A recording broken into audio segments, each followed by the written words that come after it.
Imagine a dimly lit room in Los Angeles, where the smell of cigarette smoke mingles with the sound of a typewriter cracking away into the night. A man sits hunched over the keys, a bottle by his side, pouring his soul onto the page. "Find what you love and let it kill you," he once wrote. This is Charles Bukowski, a poet and a novelist who turned the raw and gritty sides of life into hauntingly beautiful words. How did his struggles and unfiltered honesty make him a voice for the downtrodden? If I hadn't been a drunkard, I probably would have committed suicide long ago. You know, working the factories, the 8-hour job, the slums, the streets. Okay, you work a goddamn lousy job, you know. You come home at night, you're tired. What are you gonna do? Go to a movie? Turn on your radio in a $3 a week room?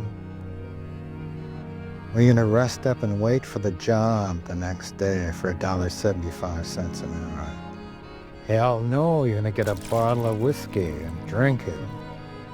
And go down to a bar and maybe get in a fist fight.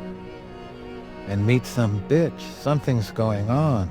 Then you go to work the next day and do your simple little thing. His father was an American soldier, and his mother was a German. When he was just 2 years old, his family moved to the United States, settling in Los Angeles, a city that would become the backdrop for much of his work. Growing up during the Great Depression, Bukowski faced poverty, bullying, and a difficult relationship with his father, who was often abusive. At school, Bukowski was shy and withdrawn. His heavy German accent made him a target for teasing. To make matters worse, he suffered from severe acne that left deep scars on his face. These early hardships filled him with a sense of isolation. "Writing saved me from the streets," Bukowski once said.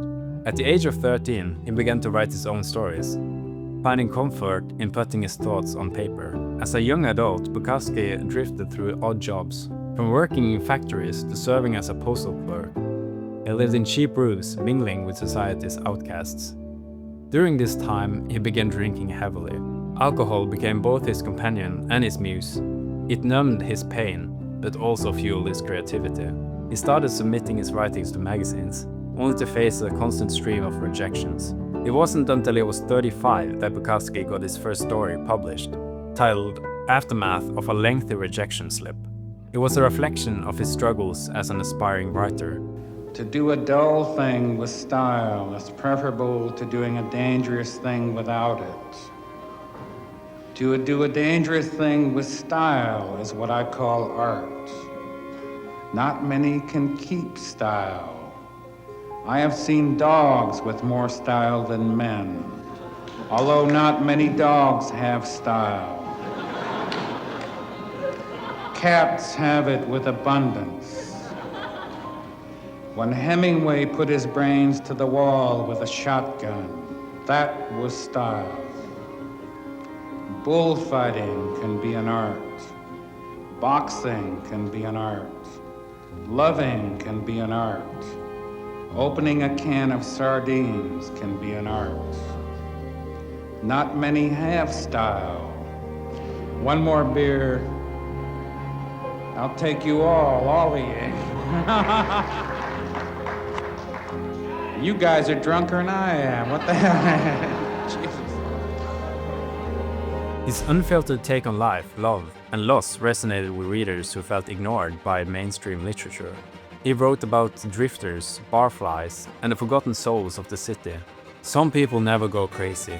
What truly horrible lives they must lead," he wrote, highlighting his belief that embracing one's flaws was better than living a lie.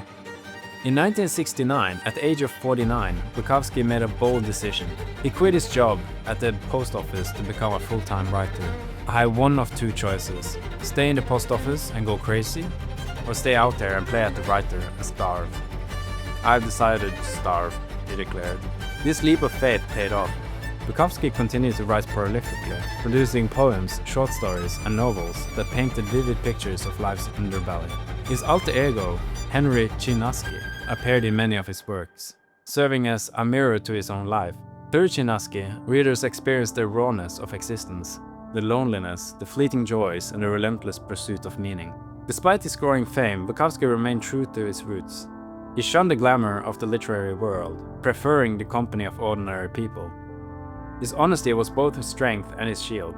"We're all going to die, all of us. What a circus," he mused, reminding us of the shared fate that binds humanity. There's a bluebird in my heart that wants to get out, but I pour whiskey on him and inhale cigarette smoke and the whores and the bartenders and the grocery clerks never know that he's in there. I say, stay in there. I'm not going to let anybody see you. But he's singing a little in there. I haven't quite let him die. And we sleep together like that. And it's nice enough to make a man weep. But I don't weep. Do you? In the 1980s, Bukowski's work gained international acclaim. Translations of his books spread his influence across the globe. Filmmakers and musicians cited him as an inspiration. Yet he remained humble, often surprised by his success. "I was born to hustle roses down to the avenue of the dead," he wrote, capturing his perpetual sense of being an outsider. Bukowski passed away on March 9, 1994, at the age of 73, after a battle of leukemia. His tombstone reads, "Don't try," a phrase that encapsulates his philosophy of letting creativity flow naturally, rather than forcing it. Today, Charles Bukowski is celebrated as a literary icon who gave voice to the voiceless. His poems and stories are a testament to the human spirit's resilience, a reminder that even in the darkest moments, there is something worth writing about. So what can we learn from the life of Charles Bukowski? Perhaps it's the courage to be ourselves. As Bukowski himself said, "What matters most is how well you walk through the fire." Remember to click on that subscribe and notification bell and watch this video to watch another insane story.